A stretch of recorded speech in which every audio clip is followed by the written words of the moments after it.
supporting your small businesses and you're staying out of pubs and off beaches. Things are going all right here. As I mentioned last week, the Kickstarter launched, and we just passed the 200% funded, so it's going really well. And I won't bore you with more details of that, but if you are at all interested in the Dreamstone and the miniatures, check out the updates we've been doing, because we've got a pretty cool update on how to play the miniatures game and how to play the role-playing game, with some snippets of our last Dreamstone roleplay session that we got together for on Zoom, which makes some quite entertaining viewing. So those are on our video as well as on the Kickstarter page, on our YouTube channel rather, as well as on the Kickstarter page, so do check them out. Other things that I'm up to at the moment, I decided finally what to do with my Hero Quest bases. So there we go, you can see. You remember I asked you whether you liked the grey bases or the green bases. Let's see if I can get something blank to stand him in front of so that you can see him. The camera likes to focus if there's something blank behind. There you go, that's him. And the overwhelming result of that was that the grey bases were preferred, but I liked the green bases. So what I've actually done is these, I can't remember who it was, but somebody on the Hero Quest page that I posted them on suggested using a finer grit sand. So I bought some finer grit sand and then discovered a huge builder's bag of finer grit sand in my shed anyway.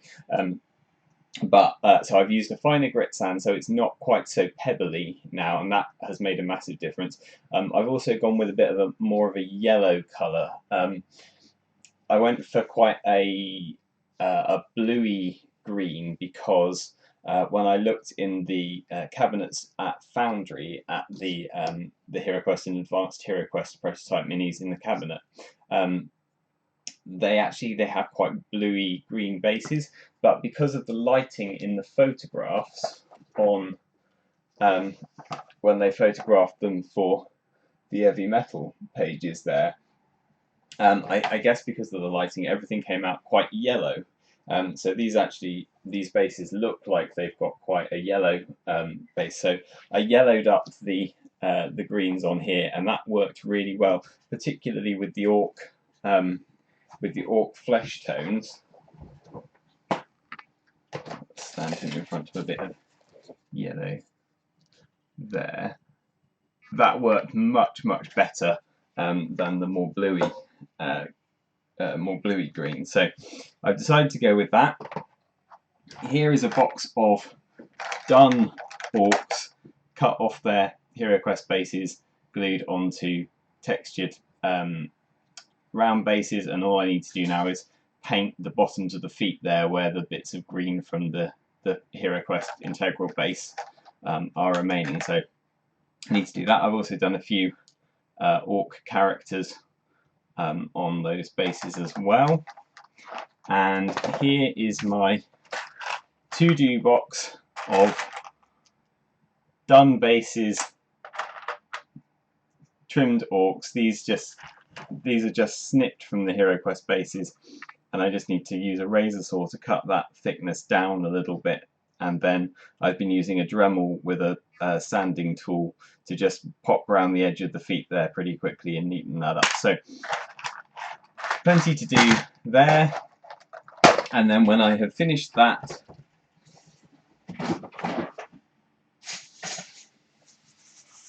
bag of bases not yet sanded, still 3 boxes of skeletons and zombies and chaos warriors and all kinds of things to finish off. So plenty to be going on with there. But what I'm doing at the moment is I'm working on a tree.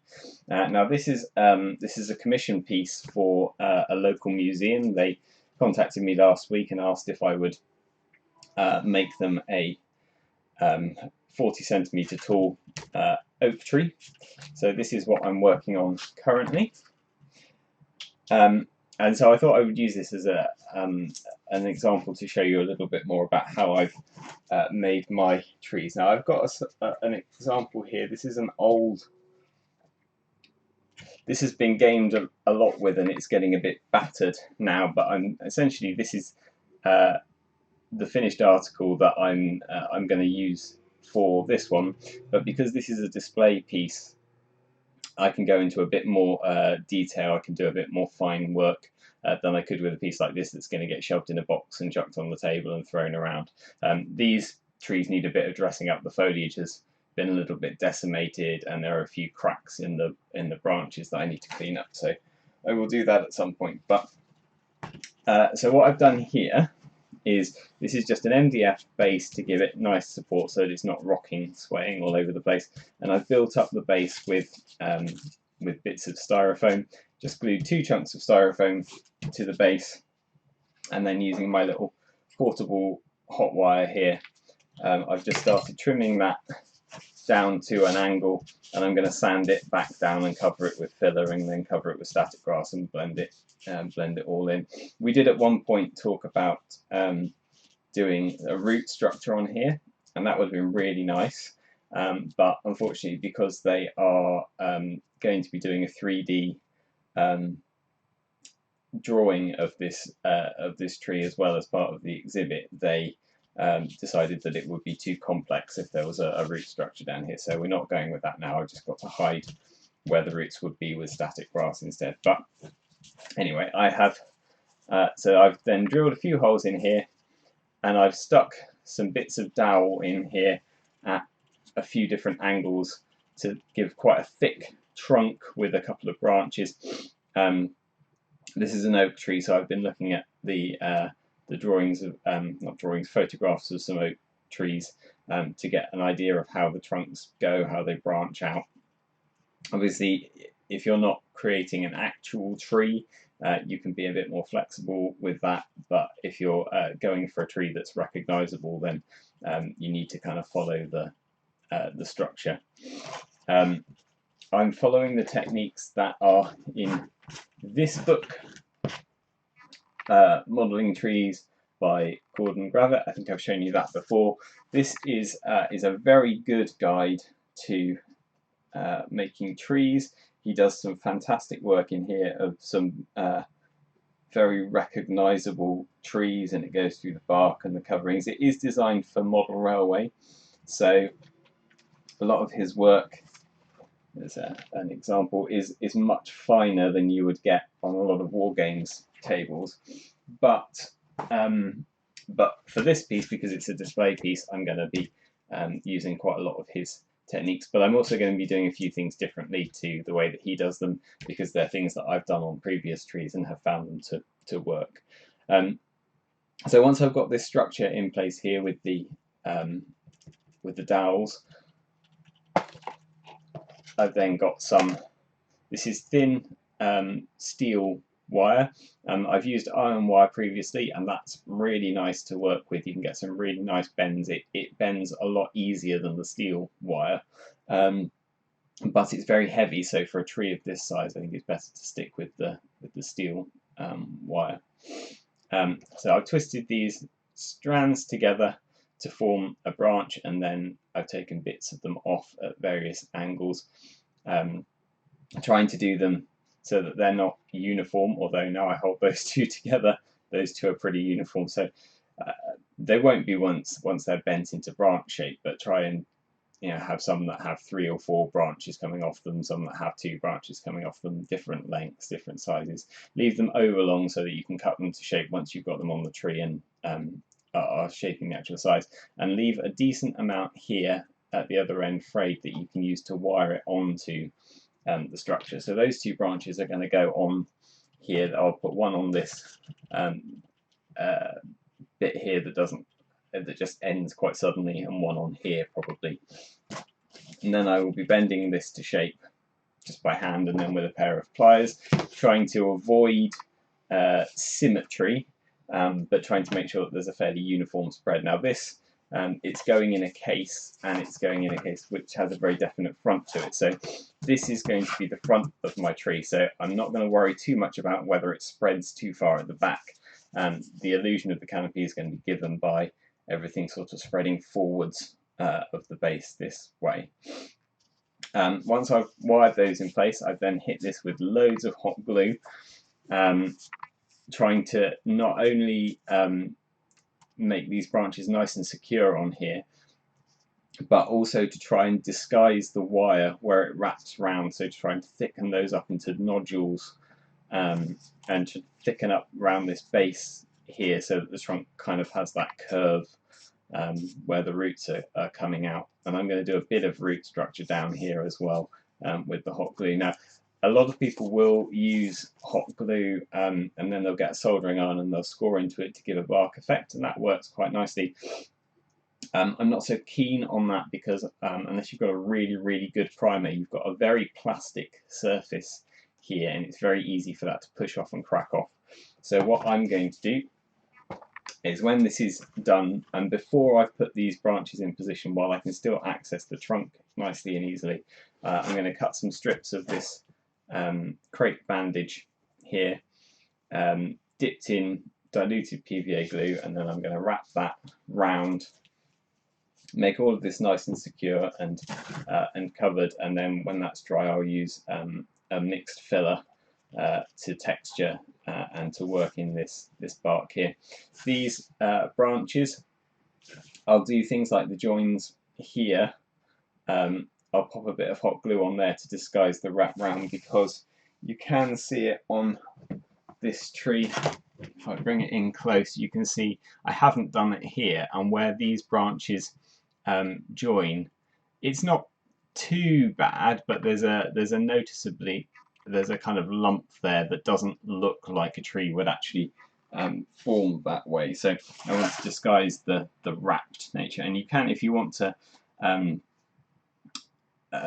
if you're using a thinner wire, you can wrap this a lot tighter so that you don't get this kind of twisting effect. But actually I quite like it for creating gnarled branches. Once the hot glue's on it, it works quite nicely, so I'm leaving that in place. But what I am going to do on these branches is I'm going to get, which I wouldn't do on a wargaming tree because it would be too fragile, but what I am going to do on here is get some copper braided flex or wound flex, and wrap that around and then splay that off when it comes up the branches to give some really fine branches that I will then hit with a bit of super glue to blend them into the trunk and to firm them up a bit, and then I'll use that to apply the foliage. So that's my main trunk. What I'm doing for the foliage, or the plan for the foliage,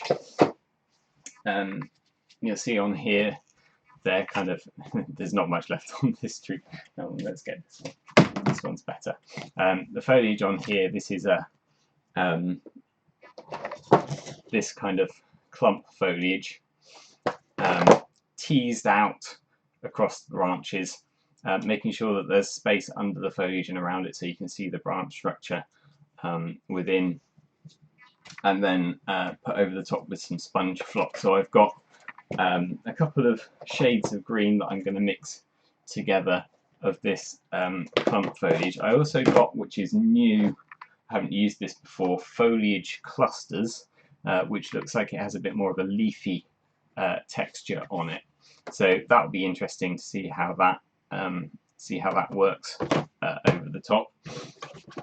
And then I will coat the whole thing with some dark sponge scatter, and then I'll use this lighter sponge scatter to highlight the top surfaces, like with a miniature. You want the top areas where the light's hitting to be raised by having lighter tone. Now I ordered some flock from Model Tree Shop, which is, as I've mentioned before, the place that I go to for my sponge scatters, and I ordered a bag of this and a bag of the C5 and a bag of the C6.